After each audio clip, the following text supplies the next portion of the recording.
Brazil আর বাংলাদেশের মধ্যে যে বাণিজ্যিক সম্পর্কটা আছে সেটা বেশ অবাক করার মতো।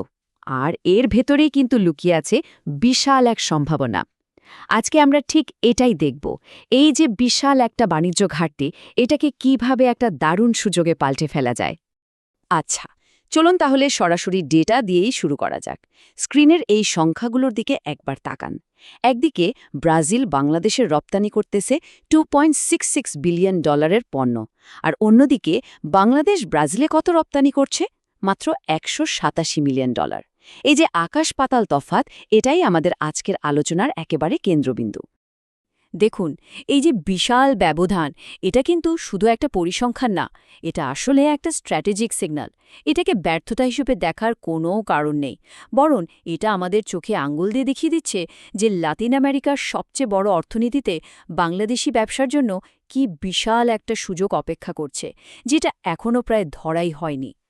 তো সমস্যাটা তো বোঝা গেল। এখন প্রশ্ন হলো, সমাধানটা কি? এখানেই কিন্তু আসছে ট্রেড মিশন বা বাণিজ্য মিশনের আইডিয়াটা। একটা নতুন বাজারে ঢুকতে হলে এটা হতে পারে খুবই কার্যকর একটা কৌশল। তাহলে এই ট্রেড মিশন জিনিসটা আসলে কি? সহজ করে বললে, এটা হলো একটা সুসংগঠিত বিজনেসম্যানদের টিম, যারা একটা নির্দিষ্ট টার্গেট করে কোনো বিদেশি বাজারে যায়। তাদের মূল উদ্দেশ্যটাই থাকে আগে থেকে ঠিক করে রাখা মিটিং আর বিভিন্ন ইভেন্টের মাধ্যমে ব্যবসার নতুন নতুন সুযোগ খুঁজে বের করা। আর এখানে একটা জিনিস কিন্তু পরিষ্কার করে নেওয়া দরকার। এই ট্রেড মিশনকে কিন্তু একটা সাধারণ বিজনেস ট্যুর বা ঘুরতে যাওয়ার সাথে গুলিয়ে ফেললে চলবে না।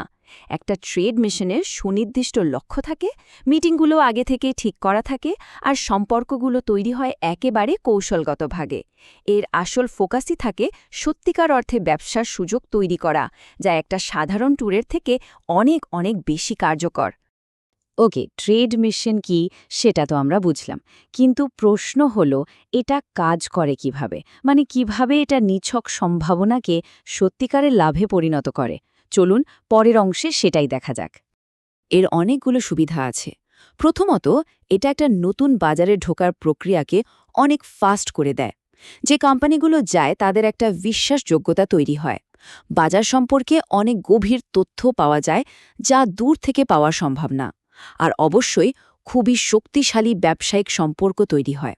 সত্যি বলতে, যে কাজটা করতে কয়েক মাস লাগতো সেটা মাত্র কয়েক দিনে হয়ে যায়। এখন এই স্লাইডটা কিন্তু খুব ইন্টারেস্টিং, কারণ এটা একটা সফল মিশনের জন্য পুরো একটা গেম প্ল্যান বা নীল নকশা দিয়ে দিচ্ছে। শুরুতেই আপনাকে ঠিক করতে হবে আপনার লক্ষ্যটা কি। এরপর কাদের সাথে দেখা করতে চান সেই টার্গেট লিস্ট বানানো। তারপর দরকার প্রফেশনাল প্রেজেন্টেশন মেটেরিয়ালস।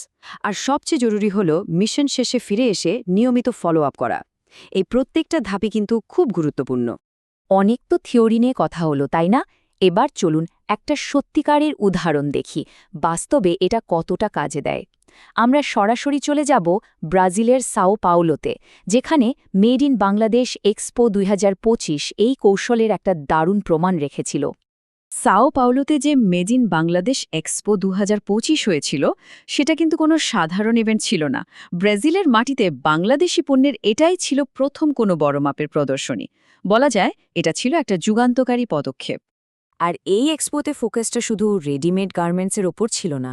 এর পাশাপাশি পাটজাত পণ্য, ঔষধ, চামড়া, এমনকি ইন্ডাস্ট্রিয়াল মেশিনারিজও দেখানো হয়েছিল। উদ্দেশ্যটা ছিল আরও বড়, ব্রাজিলকে এটা বোঝানো যে মেড ইন বাংলাদেশ মানে শুধু পোশাক শিল্প নয়, এর বাইরেও আমাদের অনেক কিছু দেওয়ার আছে। আর এই স্লাইডটা দারুণভাবে দেখাচ্ছে যে এক্সপোর্টারের সাফল্য কতটা বহুমাত্রিক ছিল। এর ফলাফলগুলো ছিল অনেক গভীর। এটা শুধু কিছু জিনিস বিক্রি করার মধ্যেই সীমাবদ্ধ ছিল না, বরং এর মাধ্যমে ব্রাজিলে বাংলাদেশের একটা নতুন বাণিজ্যিক পরিচয় তৈরি হয়েছে, যা ভবিষ্যতে মিশনগুলোর জন্য একটা শক্ত ভিত্তি করে দিয়েছে। তো সাও পাউলোর এই ঘটনাটা আসলে গল্পের শেষ না, বরং এটা একটা নতুন অধ্যায় শুরু। এর আসল ভিশনটা আরও অনেক বড়। শুধু ব্রাজিল না, পুরো লাতিন আমেরিকায় বাংলাদেশের জন্য একটা দীর্ঘমেয়াদী আর টেকসই বাণিজ্যিক অবস্থান তৈরি করা। সুতরাং আসল কথা হলো এখন থেকে ফোকাসটা বদলাতে হবে। ভবিষ্যতের মিশনগুলোকে অবশ্যই বাণিজ্যিক গভীরতার ওপর অনেক বেশি জোর দিতে হবে আনুষ্ঠানিকতার চেয়ে। মানে কয়টা ছবি তোলা হলো বা কয়টা মিটিং হলো সেটা দিয়ে সাফল্য মাপা হবে না। সাফল্য মাপা হবে কয়টা সত্যিকারের ব্যবসায়িক চুক্তি হলো সেটা দিয়ে। তাহলে সাও পাওলোর সাফল্য থেকে আমরা কি শিখলাম? একটা আধুনিক মিশনের কৌশল কেমন হওয়া উচিত?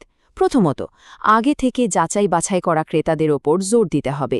দ্বিতীয়ত, ডিজিটাল ফলো আপ সিস্টেম রাখতে হবে। তৃতীয়ত, চুক্তিগুলো যেন বাস্তবে রূপ নেয় সেজন্য সাপোর্ট দিতে হবে। আর সবশেষে এই পুরো প্রক্রিয়াটাকে একটা দীর্ঘমেয়াদী বিনিয়োগ হিসেবে দেখতে হবে। তো সব মিলিয়ে আমরা কি বুঝতে পারলাম?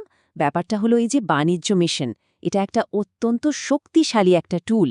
এই টুলটা ব্যবহার করে বাংলাদেশ আর ব্রাজিলের মধ্যেকার বিশাল বাণিজ্য ঘাঁটিটাকে একটা অসাধারণ কৌশলগত সুযোগে পরিণত করা সম্ভব। আর শেষে একটা বড় প্রশ্ন রেখে যাই সবার ভাবনার জন্য। এই যে বিশ্ব অর্থনীতি এত দ্রুত বদলে যাচ্ছে, এই সময়ে বাংলাদেশ আর ব্রাজিলের মতো দেশগুলোর মধ্যে অংশীদারিত্ব অর্থাৎ সাউথ সাউথ পার্টনারশিপে কি বিশ্ব বাণিজ্যের ভবিষ্যৎ হতে চলেছে?